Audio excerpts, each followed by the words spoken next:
Starvation wages. That's what Alexandria Ocasio-Cortez says Amazon pays its worker. She also said the company limits employees to access to health care. Well, Amazon just not having it, telling Fox Business in a statement, quote, "These allegations are absurd. Amazon associates receive industry-leading pay starting at $15 an hour. In fact, hourly associates at our Staten Island facility earn between $17.30 and $23 an hour plus bonus." With us now, Heritage Foundation senior writer Kelsey Bolar. Kelsey, of course, AOC has had this battle with Jeff Bezos ever since she played a major role in Amazon abandoning New York City. Is there any sort of truth in what she's saying with respect to Amazon?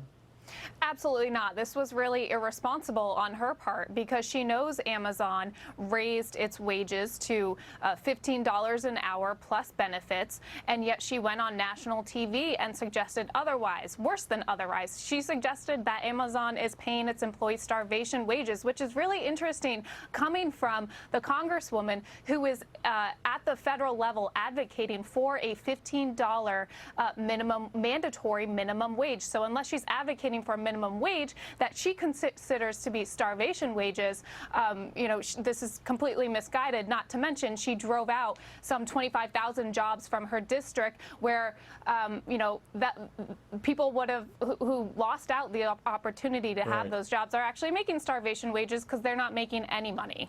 Well, I checked in the most recent figures for the Bronx is $37,000 a year with 28% in poverty. So, I think any jobs there would be welcome for sure. But by the same token, you hit on it. $15 has been met. That was the threat for many years among progressives. So Amazon more or less said, okay, we'll do it. And now you've got to do health care, you got to do free college, and there are a few other things, a few other hurdles have been placed there.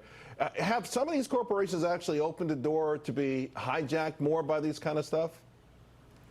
I think they've certainly run the risk of doing that. I think there's a balance to be found.